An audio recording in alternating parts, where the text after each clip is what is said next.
ఓం శ్రీ సూర్యదేవాయ నమో నమః. అనాహత చక్ర యోగ ప్రక్రియలు చేసే వారికి శ్రీ సూర్య భగవానుని అనుగ్రహ భాషణం.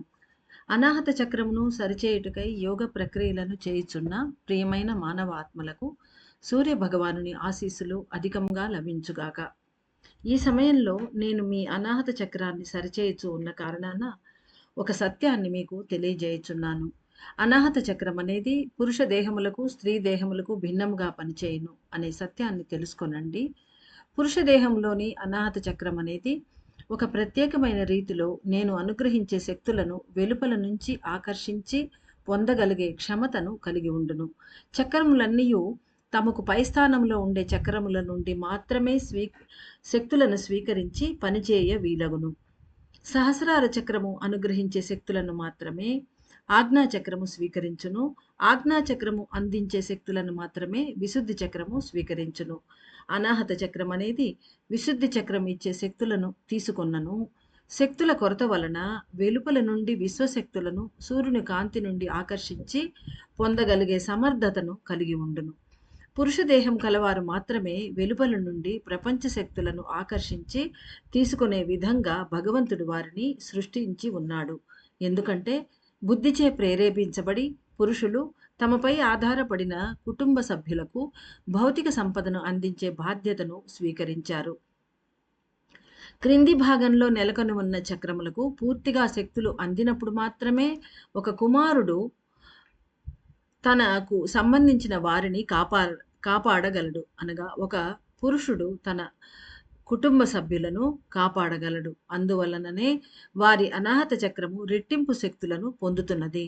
ఈ సమయంలో నేను తెలియజేసే సత్యం ఏమిటంటే, సూర్య నమస్కార క్రియలను చేయు మగవారు తమ అనాహత చక్రాన్ని వస్త్రములతో కప్పి ఉంచకుండా యోగ క్రియలను చేయవలేను.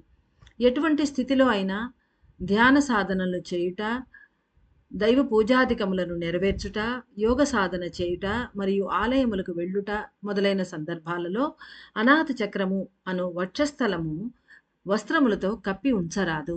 దీనివలన వారు నేరుగా శక్తులను పొందగలరు. ఈ సమయంలో పురుష దేహము వారు అదే విధంగా చేయాలని నేను కోరుకుంటున్నాను. స్త్రీ దేహము వారందరూ దానికి భిన్నముగా వ్యవహరించవలెను. రెట్టింపు వస్త్రములను ధరించవలెను. ఎందువలన అనగా స్త్రీ దేహంలోని అనాహత చక్రమునకు ప్రపంచ శక్తులను సూర్యుని కాంతి నుండి నేరుగా పొందగల సామర్థ్యము లేదు. అందుకు భిన్నంగా భగవంతుని అపూర్వ సృష్టిలో మాతృత్వ స్థితిని పొంది అమృతం స్రవించు కారణాన స్త్రీ దేహములన్నీ తమ అనాహత చక్రమునకు కావలసిన ప్రత్యేక శక్తులను సహస్రార చక్రము నుండి సులభముగా పొందగలవు. విశుద్ధి చక్రము అందించే శక్తులను స్త్రీ దేహము స్వీకరించును. అయినను తన సహస్రార చక్రముతో ఒక ప్రత్యేకమైన మార్గమును నిర్మించుకొని సంపూర్ణ శక్తులను సులభముగా పొందును. సహస్రారమునకు అనాహతమునకు ఒక ప్రత్యేకమైన మార్గం అనేది స్త్రీ దేహములకు ఉండును. అందువలననే స్త్రీలు సులభముగా ఉన్నత స్థితులలోని భావనలను పొందగలుగుతున్నారు. ప్రేమ, దయ, కరుణ, మృదు స్వభావము మొదలైన అనేక అద్భుత భావనలను స్త్రీలు సులభముగా పొంది వ్యక్తపరచగలరు. కావున యోగ సాధన చేసే స్త్రీలందరూ తమ సహస్రారము అనాహతము విడిగా కలిసి కదులుటను తెలుసుకోవలెను.